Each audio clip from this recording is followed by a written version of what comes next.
Oregon.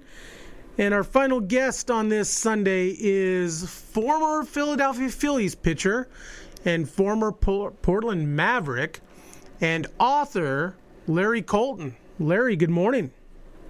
Hey, nice to be here and looking forward to it.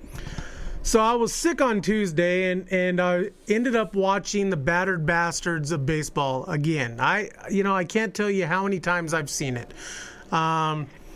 And so we've had Frank Peters on, we've had Swanee on, and so I kind of wanted to reach out to a couple of the other guys and to come in and talk about, their experience with the Mavericks and what they're doing now. And so that's when Larry popped in, riding his bike across the bridge, and his beard and his hair and the all gloriness. And I'm like, I need to get in touch with Larry. And so, Larry, you told me about that bike ride, though. Well, it just popped into the movie. It's not explained in the movie. I'm not sure why they picked that clip. But the clip is from another documentary called Fast Breaks, and it's about the World Championship Blazer team from '77. And I went on a bike ride down the Oregon coast with Bill Walton, and we had a film crew that followed us. And so that was a clip from there, but it just showed me going over a bridge. But that's another documentary that you should check out. It's called Fast Break. It's actually playing at the Mission Theater on March 5th, I think. It was buried in the archives for like 25 years and then was resurrected. Brian has seen it, and Brian said it was good. So so my question is what was that bike ride like? I mean, we're talking Bill Walton, and so Bill Bill is one of a kind. I've never met him, but I know I enjoy listening to him and watching him do basketball as much as basketball as I can stand. But what was that bike ride like? Well, I wasn't prepared for it, and we went for 2 days, solid days, down the Oregon coast, up and down all the hills and stuff. And he was riding some fancy, English racer, and because I had not prepared for it, and I only found out that I was going on the thing a day before it happened, and I had a 3-speed Swin Varsity that had a baby seat on the back. And one of the things I noticed in watching that film many years later is that both of us, as we rode along Highway 101, neither of us had on bike helmets, and I don't think that could happen today. But this was just 6 weeks after Walton had led the Blazers to the championship. So as we rode along, cars nearly drove off the highway to stop and get their picture taken with Bill. And I should say, we didn't really ride together. He was like, he just would forge ahead, and he'd get like a half a mile ahead of me, and then I'd finally catch up, and then he'd say, okay, let's hit it. So I was in horrible, I made it and was able to do it, but I was so sore by the end of the ride. It was an ordeal, that's for sure. Yeah, Bill, he's definitely a character. Well, here's a good Bill Walton quote for you. When I was doing the Blazers or researching the Blazers for a book I wrote, and I got to be friends with all the Blazers, but Dave Twardzik, and I saw Dave about 3 or 4 years ago, and Dave and Bill, while they were very compatible on the court, off the court, there was some friction, just political or whatever. And so I asked Dave, how do you like Bill's announcing? Now they've had a chance to listen to him as an announcer. Dave said, I liked him better when he stuttered. Bill has a tendency to go on and on and on and on. Yes, he does. On the basketball broadcast. Well, clearly he knows what he's talking about. The Mike and Mike show. So Mike, let's see, is it Mike Golick and who was the other guy? Brian, do you remember? What's his name? Mike and Mike, the Mike and Mike show. So you got Mike Goldberg and Mike Golick. They do a show, and I know who they are. They'll have Bill Walton come on, and it's funny because they'll let him talk. and Bill does what Bill does. He just rambles on, and they let him go for 4 or 5 minutes, and then it's good morning, Bill. And so, Yeah. But it's just random thoughts from Bill. I love interesting. It's interesting. When he was at UCLA, Wooden famously shielded his players, including Lou Alcindor and Sidney Wicks and all those guys, from the media. The media didn't talk to him when they're in college, and then when he first came here to Portland, he barely talked to the media for the first couple of years he was here, and so now to see him being so verbose later on, it's sort of a 180-degree turn. But when I was following the Blazers, I knew Bill before I became a writer, and so I met him. So when I became a writer, I sort of had a friendship already built with him. So when did the writing start with you? When did you sit down and, all right, this is what I want to do? Well, it started. The first article I ever wrote was after I played with the Mavericks. I was teaching high school here in Portland at John Adams High School, and I went out for the Mavericks as a summer job. The summer before, I painted houses, and I thought, well, anything beats painting houses. And so I went out and I played with the Mavericks, and then I wrote a story about it, and the Oregonian bannered it across the front page, and I got a lot of positive feedback, and that was the first thing I'd ever published. And up to that point, I really had never thought about being a writer, and that was in 1975 or something like that. Well, I've been making my living as a writer ever since, and so in that regard, I owe the last 40 years to the Mavericks. I mean, I don't know. Maybe I would have become a writer anyway, but it was certainly the Mavericks that launched that. And so, of course, the Mavericks, being brought up again with the 2014 release of Netflix Battered Bastards of Baseball, which I loved. And I shared this with you yesterday. As a baseball fan, I feel like I have been screwed because I never got to witness the Portland Mavericks. Now, my mom's family is from this area. And so, I remember going to Portland Timbers games. I remember going to Portland Beavers games, but I never got the opportunity to watch the Mavericks. And I'll tell you what, you guys made baseball fun again. Not only for the city, but it came alive for a brief time. And, for whatever reason, the Beavers, they started off well, and then they would taper off there and they would leave. And what was your experience like? Number one, playing for Bing Russell and, playing with the Portland Mavericks? Well, I had been out of baseball. I hadn't even picked up a baseball for like 6 years. And so I was just teaching, and that's when I got the idea to try out.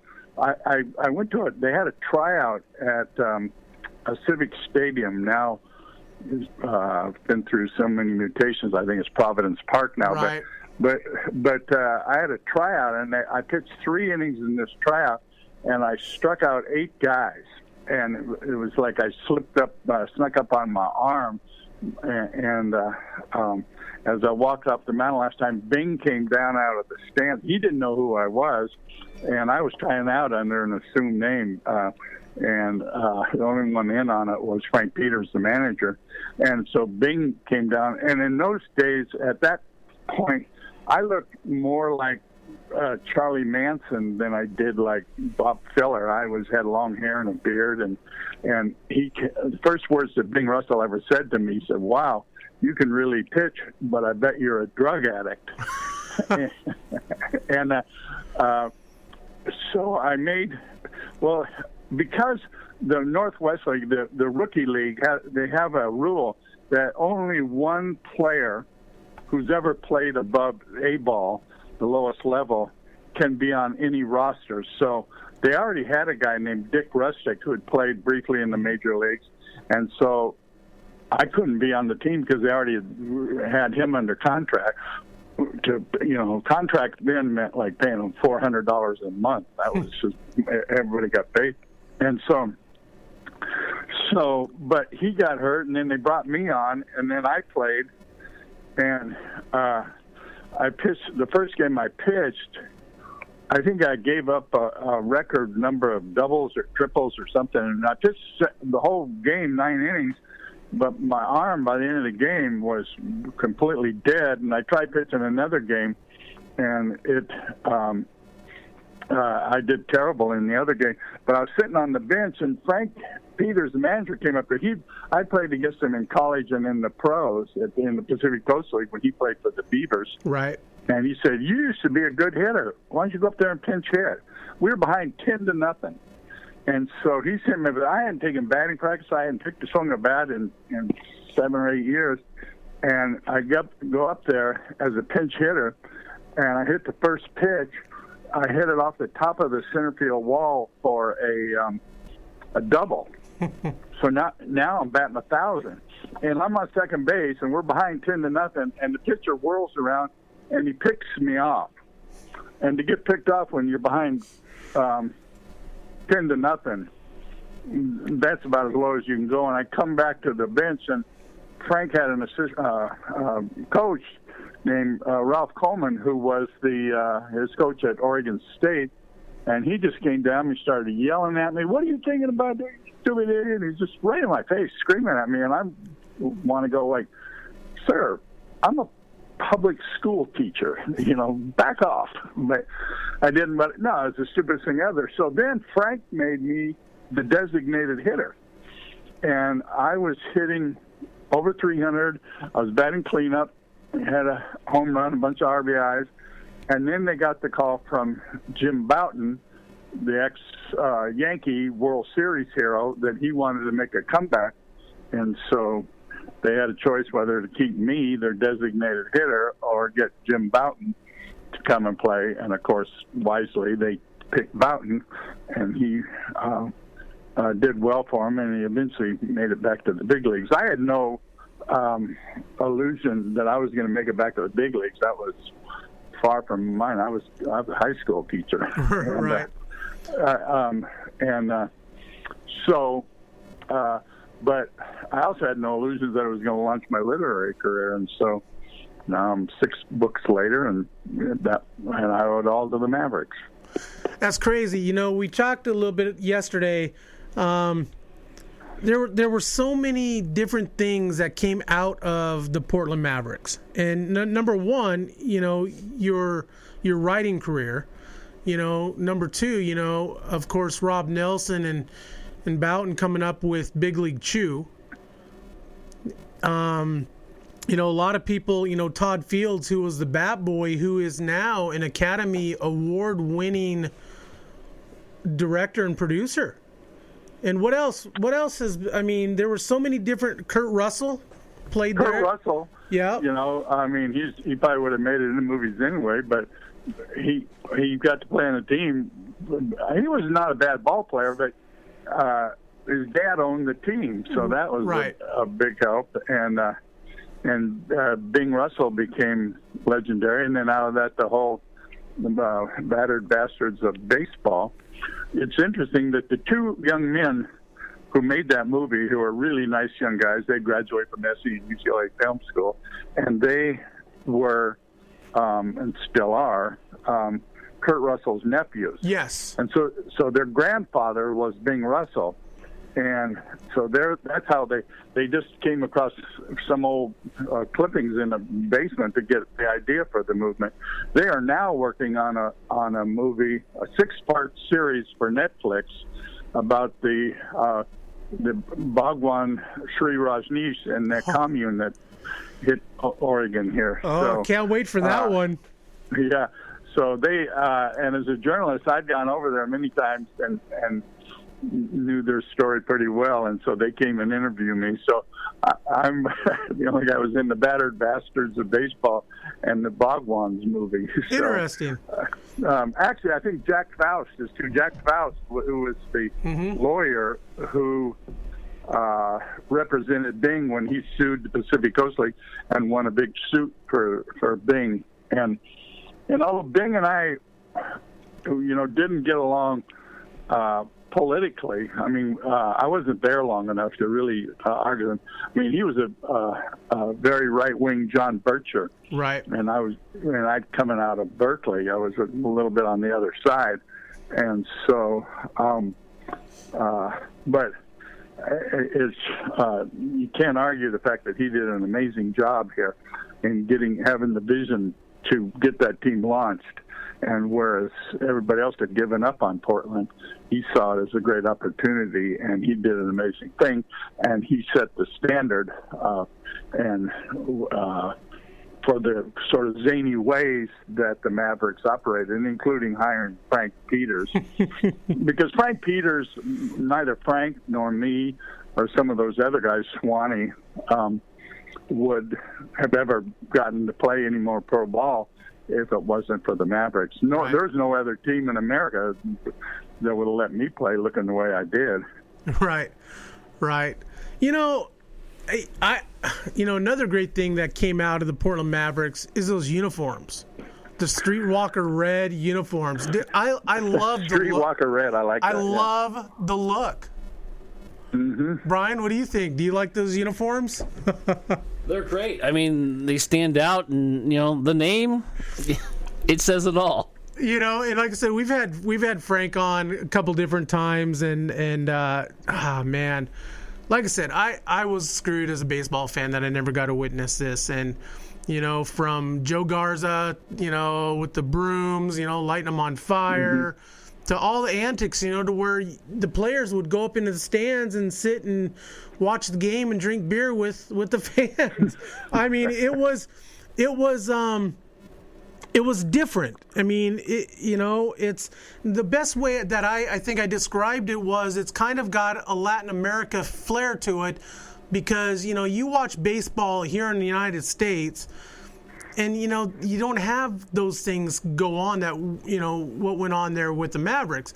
But you go down to, Puerto Rico or the Dominican Republic or Mexico. I mean, not only do you got the game, but you got a party in the stands. Well, I played in Puerto Rico one winter, and yes, I can attest to that. And the fans are, we had fans surround the bus on a couple of occasions, and it could be scary. And but the Mavericks just sort of right time, right place, and struck a chord with the community, and the attendance figures were better than any other minor league team in baseball that year. Right. And this was a bunch of rejects. You remember that the Mavericks were all the players. It was an open tryout, which nobody has an open tryout, and so guys came from all over the country to give it a shot, showing up with their little cardboard suitcases, thinking, they're still hanging on to the dream. They might be 25 years old, but they still wanted to play. And so it was a ragamuffin group that showed up to Civic Stadium and tried out for the team, and some of them would be hard-pressed to make an American Legion team, let alone a pro team. But they cobbled together a team that went on to do quite well. And there was this sense within the organization, within the team, it's sort of a us versus everybody else. Because remember, all of these guys, had been rejected. They hadn't been signed out of high school or college or wherever they'd been. I was the only one that had, because I had actually played in the big leagues. But albeit I didn't. I think I played on a Tuesday is when I played, but right. I got hurt, and so so it was sort of a bulldog sort of mentality that we're going to win and do whatever we can and have fun doing it. Win or lose, we drink the booze, and so it was a good. It's funny, I played real baseball, and not that the Mavericks weren't real baseball, but I played, in teams, with an organization, and I seem to nowadays get more feedback from the time with the Mavericks, even though that was just a sliver of my entire career.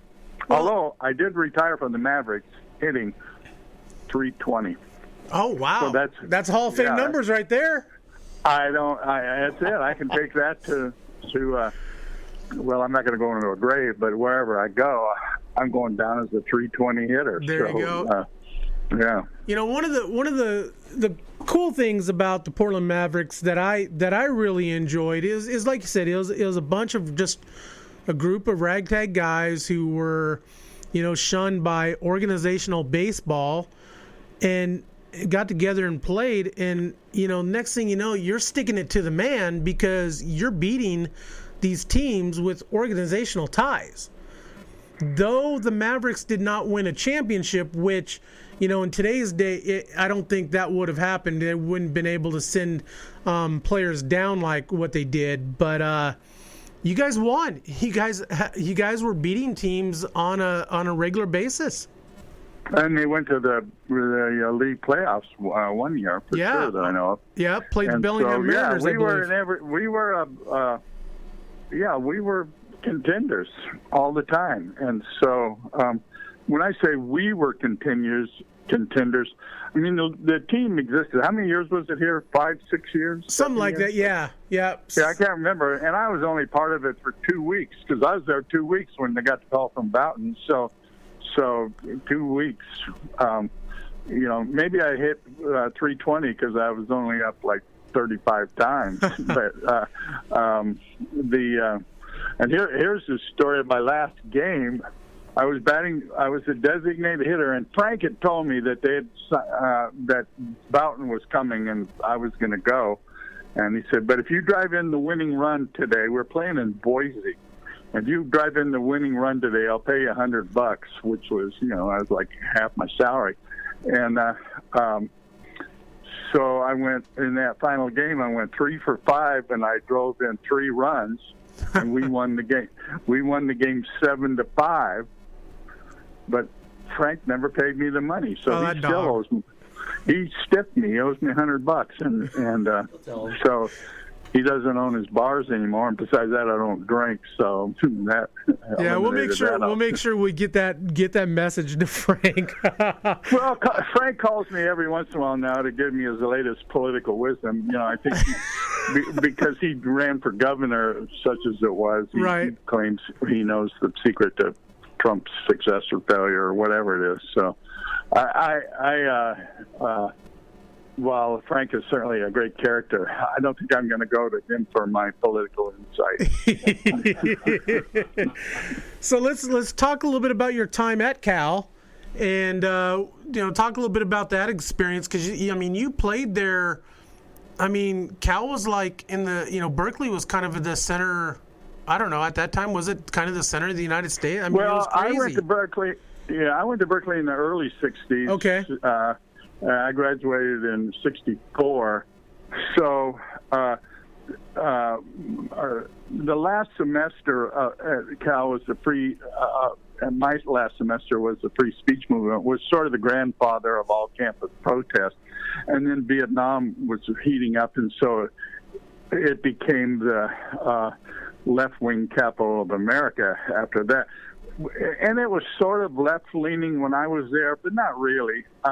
It was like, for instance, when the free speech movement started, only 7% of the student population supported it. So it was frats and sororities, and pretty much like every school. I mean, it was academically a great school. Right. And I was there. Playing. I knew I was going to play professional baseball because I could have signed out of high school. I was offered to sign every year, and this was before they even had the draft, and so you could sign with any team. And so I could have signed all the way through, but my dad said, baseball's temporary, education's forever, and so he insisted that I stay in school. And in retrospect, because I got hurt as soon as I made the big leagues, I had an education to fall back on, so that was a good thing. So I played my years at Cal, I was a shortstop and a center fielder, but then when I only pitched my last year, and so most of my memories are as a hitter, not as a pitcher, even though all I did was pitch in the pros, although I did get to pinch hit a few times. I'm not counting the Mavericks, but I guess my claim to fame at Cal is that I still hold the single-game strikeout record at Cal. I struck out 19 one game. And because, colleges, just as they do in the pros, nobody ever pitches a complete game anymore. Right. And so they take them out. There was one guy, Tyson Price, I think his name is. He pitches for San Diego now, or he did last year. I think he spent most of the year on the disabled list. But he had 16 after 7 innings, so he had a chance, if he just struck out a few more, to break my record. But they pulled him out of the game. So that's not so bad, though. You still got the record. So my record has stood for like 50 years, and probably will continue to do so. That's crazy. Yeah, and most importantly, I hit a home run in that game too. So. Nice. Yeah, it's not a bad day. 19 Ks and a home run. Yeah. We were talking a little bit about. You were talking last night a little bit, and we were talking about who was we talking about? Oh, 2 home runs and no hitter. Oh, Rick Wise. Rick Wise, that's right. Rick Wise of Portland's Madison High School has what I consider the greatest game any major leaguer's ever had. It was when he was with the Phillies. He pitched a no-hitter against the Cincinnati Red Machine when they had all of those, Rose and Morgan and Bench and all those guys. And not only did he pitch a no-hitter, he hit 2 home runs in that game. That's crazy. A couple of years later, might have been the next year, I'm not sure, he got traded straight up, Rick Wise, for, tell me who he got traded for. See if you're, I'm testing your baseball knowledge here. I have no clue. The guy's in the Hall of Fame. He got traded straight up for Steve Carlton. Oh, wow. Yeah. That's right, because Carlton wasn't with the Phillies originally. No, he was with the Cardinals. So he went to the Cardinals. That's right. That's right. That's crazy.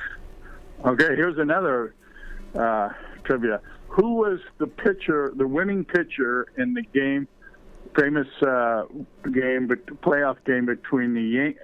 No, it was a World Series game, Cincinnati versus Boston Red Sox, when Carlton Fisk hit the home run. After he hit the ball, he was waving it to stay fair, stay fair. The winning pitcher. It was in the 11th. That was in the 11th inning when that happened. It was the winning pitcher. I'll give you a hint. He went to Madison High in Portland. Oh, Rick Wise. Yeah, it was Rick Wise. He'd been traded to the Red Sox. That's right. Yeah. So, see, there you go. That's right. I got to get a hold of Rick. I got to get him on, and so let's chat a little bit about your writing now. Now you've written 6 books. And about, I don't know, hundreds of magazine newspaper articles. Yeah. And do you have a favorite one that you that kind of do you think stands above the rest? Excuse me. Well, that's like asking a parent, which is your favorite child. Okay, I understand that. Okay. It's like, but I do have one. The one of them got nominated for a Pulitzer and sold more than the others. So by that token, then that would be my favorite, and that is Counting Coup. And I went and lived on the Crow Indian Reservation in Montana for a year and a half, and it's about a young Native American girl there. It's about the issues that are incumbent on a Native American tribe here in modern day America, and it's through the eyes of this one young Native American girl. So actually I'm leaving Tuesday to go down to LA to meet with some producers about making it into a movie.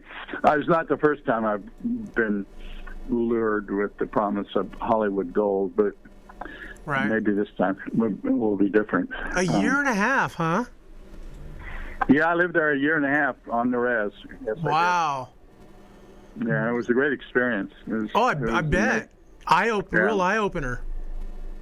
Oh, yeah, and I knew nothing. I wasn't a Native American scholar. In fact, I'm not a scholar at all. My grade point average at Berkeley was, it was pretty bad. In fact, you can't get any lower and not have flunked out. I went to Berkeley, all entering freshmen, you had to take a written essay, and you submitted it. And if you didn't pass this written essay, you had to take a remedial class called Subject A, which is really just a euphemism for bonehead English. So along with all the other 5,000 freshmen, I took that test, and I flunked that test.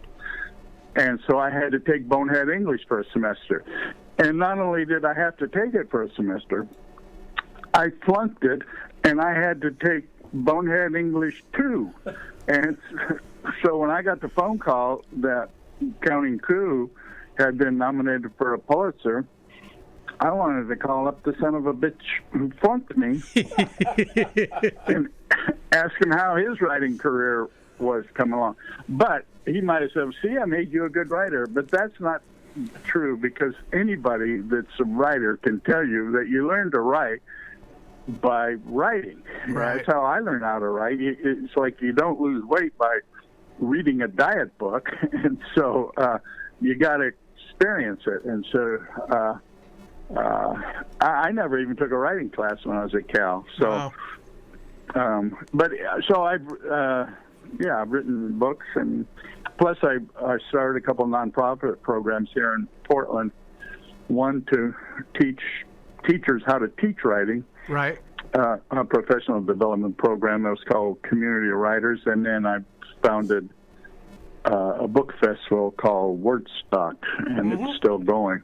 And it's like I'm not involved in it. I worked on it for like 10 years, but now the Literary Arts Organization runs it now, so I have nothing to do with it now. But go ahead. Once again, Mr. Larry Colton on Clubhouse Chatter with us. So last night when you and I were talking, you brought up Woodstock, and so you got a couple of Woodstock stories to tell us. Well, Woodstock was I originally created it because I was always trying to raise money for the school program, Community Writer Professional Development Program for teachers, and so I had a book out, and I was traveling around the country promoting the book. I'd been going to book festivals and stuff, and somebody at one of the book festivals, do you guys have a book festival in Portland? And I went, no, we don't. And then it was that was the genesis, and so I was able to raise a lot of money. And we put it together, and we've had the best writers in America that come here. I mean, from Norman Mailer to Gore Vidal to, pretty much all of the top, Dave Eggers. Anyway, the list goes on and on of the great writers that we've had here. And so, baseball-wise, one year I invited two baseball guys, Jim Bouton, because he had written Ball 4, the most famous baseball book of all time, and another ex-baseball player named Bill Spaceman Lee, who was about as wacky a player who ever played in the big leagues. But he had written a book somewhere along the line. And so I invited the two of them to Wordstock, and they came.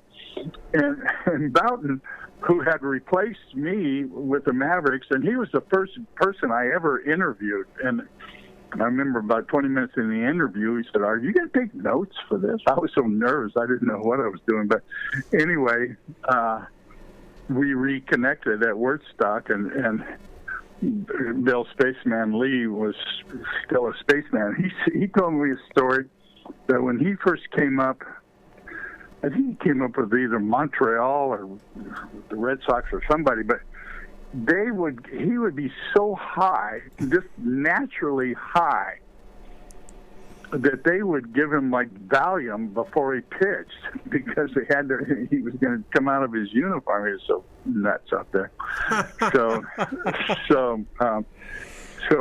and they were on a panel, and the moderator of the panel was a guy by the name of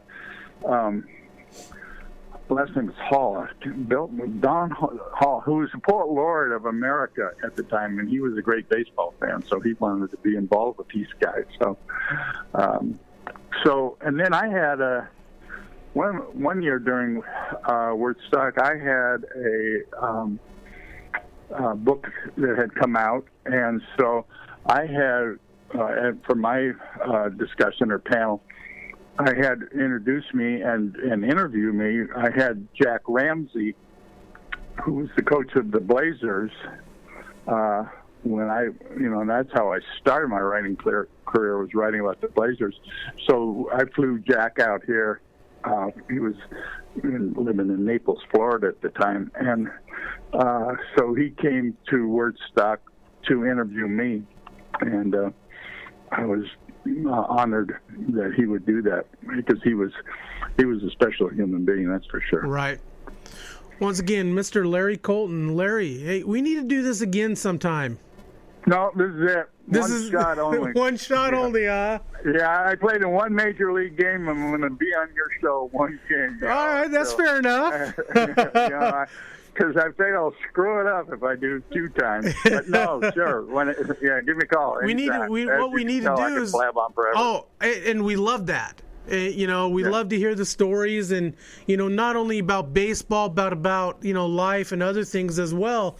And one of these days we're going to get up to Portland and we're going to do some live shows. And so maybe one of these days you could be one of our live guests, meet us up there or something. Maybe we can get old Frank in the same room. Oh, don't put me on the same stage with Frank. Oh, man, I could get a disease from that. I tell you what, careful.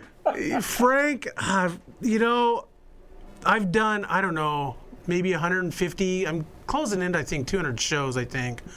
And Frank is one of my favorites. I mean, he certainly can carry a conversation. He's a storyteller, and that's the thing about it, is just the stories that he tells. Whether or not they're mostly true or not, I don't care. They're still good stories. Yeah, no, good. He talked to me last time I talked to him. He wanted me to collaborate on a book with him. Oh, there you go. He wanted us to do a board game. Remember that, Brian? Nickelball. I saw him recently. Yeah, I got a copy of it here at my house. I mean, yeah. He's always got something going on. He does, and Frank's got to stay busy. And so, well, once again, thanks for coming on, and this was fun. All right, well, thanks for having me. I appreciate it. You're welcome. We'll talk to you later. Have a good day. All right, later on. All right, once again, Larry Colton on the show, and man, dude, I love those old Portland. I'm telling you, Brian, we've got to do a Portland Mavericks Day. Well, we're setting up to have one pretty soon, because Colton, Peters, I mean, you name it. These guys are great. I want to hear from Kurt Russell. I got a request out with Kurt Russell, and the McLean brothers who did the show. I've talked to them a little bit, and Matt Franco, who is, I think Kurt's nephew, who's kind of a bat boyish in there, and of course Todd Fields. I want to chat with all those guys, not only Booten and Rob Nelson, but you were living in the area. I was told, my mom said that I actually went to some of the games, the Portland Maverick games. And see, I was like 6 or 7, but I was there. It just looked like fun. Not only you get a baseball game, but you get an experience. We go to baseball games all the time. All right, and from Salem, from Seattle all the way down to Eugene, we catch the Emeralds, the Hops, the Volcanoes, and right. And but what's next? You combine, example, the Volcanoes, and hey, and I love the Volcanoes organization and stuff, and going to the games, I have a good time, but compared to like the Mavericks, it's dead. The stadium is dead. Is it where we are with baseball or sports or our culture now? It's possible. I mean, it's possible. I mean, it's not like that there's nothing to do at Volcanoes games. There's stuff to do. Of course, they're going to do something totally different than what Eugene does and vice versa. But, dude, you had players going up in the stands drinking beer. That happens now. They're off the team. They get drop fined. them. Well, Yeah. they probably drop them from and they're called up to the big leagues. I mean, as in, you're not called done. up. You're called. You're a flight there, and you're discussing why you should stay on the team, Right. And go back to minor league baseball. You can't do that stuff now. You can't do the burning. Not in organizational ball. No, you can't do the burning broom. You can't do the. You go down to even the Oregon Collegiate Baseball League. There's 12 people there, and it's boring. Right. It's just there is no personality because the personality has been taken out of the game. And I think that's why we're driving ourselves to these stadiums that we like, the cool retrofit things that bring you back to Portland yesteryear. Pickles. Back when things were interesting. And you're right, the Portland Pickles. I had probably the best game that I went to last year. I totally agree. Yeah. I totally agree. And not that they had burning brooms, but they had fun, and they had kids run out the players of the field. And Walker Stadium Yes. had a lot to do with that. Yeah. It's not big, but the neighborhood that it's in, the fact that the bullpens are out in the open, and you could just go down there and watch the pitchers throw and chat with them. But thinking about it too, though, we're talking about the stadium. We're talking about the field. We're not talking about what's happening on the field. The Portland Mavericks, they were a crazy bunch of loons on the field, which made baseball, must see, in person. Well, it pissed off a lot of people. I mean, everybody hated Bing Russell because he had this ragtag group of guys, and they were winning. They should have won a championship in the Northwest League, but the Seattle Mariners made sure that didn't happen. Not only the Seattle Mariners, but Major League Baseball, because they were able to bump some guys down and make sure that they didn't win. But even if they weren't winning, people wanted to see them. But they wanted to see the train wreck that was the Portland Mavericks. Absolutely. What's going on today? That's the exact same thing. Donald Trump. Seriously, you want to see, if whether you like him or you don't, you want to see what the hell he's going to do next. Because it's a freaking mess, train wreck. And you can say that no matter what party you're in. I would say Trump is a dumpster fire, but still, no, you're absolutely right. Yeah, but it's just like, what's going to happen? I may not agree with his politics, but I'm looking online to see what the hell did he say. Absolutely. What did he tweet? Same thing with Portland Mavericks. We were there because you never know what's going to happen. They're going to be up there. I'm going to be sitting next to one of the players drinking beer, going to be on the field with the dog, going to be, who knows who's going to pitch, who's going to steal, who's going to get in a fight, who's going to throw the bases. I mean, Lou Piniella, love to watch him manage. Not whether he's going to, get the guy from second to third. You want to get there to see if he's going to throw something, he's going to yell. Didn't happen all the time, but when it did, it was Lou, epic. Exactly. Yeah. And those are the things that get views on YouTube when a baseball manager goes ballistic and goes over there and takes the bases and throws them out. That's what we're watching. We're not watching the other stuff. Absolutely. That's what we need to have. We are going to have the Yamhill Noble Rot and just go crazy. That's right. Hey, who's going to manage your team? Who's not going to manage it? Anybody can.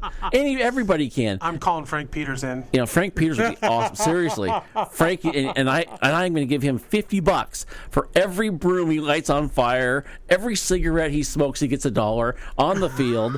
That is what we want. Every beer he drinks during the game, he gets $1. Seriously, that's what we'd want to see, right? Absolutely. And action. There you go. There you go. I've just fixed baseball right now. And that part of Clubhouse Chatter, Brian Rants, is sponsored by baseballisms.com. They actually didn't sponsor that part of it, but they sponsor our show. And if you like the hoodie that I have on and the hat, you can find them at baseballisms.com. We're also sponsored by baseballdudes.com. Chris Gazelle up there in Vancouver, Washington. To be the best, you must train like the best. baseballdudes.com. Mitch Canham, building an athlete sports education based by pros. Mitch Canham is the skipper of the Modesto Nuts this season, so good luck to Mitch. And his dad, Mark Canham, does our shirts for us, MDM Designs. Every show we have, we stream live at yamhilltoday.com. Check us out, yamhilltoday.com, and we'll skip and go right to Clubhouse Chatter. You can find us, Clubhouse Chatter 1T, on Twitter, Facebook, YouTube, iTunes, where else? MLB.com, blogs. Just do a search for Clubhouse Chatter, and you never know what you come up. So it could be George Genovese, or it could be Frank Peters. So we've done, I think we've done we're closing into the 200 show mark. We're getting close. We're going to start counting them up again. Holy cow. I know we've been doing this for 4 years, and this part of it, for 3. And so for those who don't know the story about Clubhouse Chatter, I started this on Blog Talk Radio. And Brian, former radio guy Brian here, who I've known over the years, contacts me and says, hey, I've started to develop my studio. Listening to you kind of motivated to do my studio. And that's where we're at today. We're in Brian's studio, offshoot of his garage. And, been doing it for 3 years. And hopefully we'll do it for another 3 years.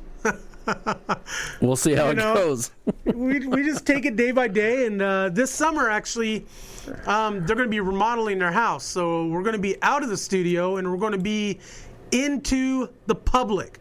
So if you would like us to come into your place of business to do a live show, we could bring in former major league guys with us and whatnot, do shows, and hey, shoot me an email, normbo18@gmail.com. Let's talk about doing a show from your venue. So, hey, once again, I'm Norm. That is Brian. We are Clubhouse Chatter. And this is where we do the mic drop. We're out of here.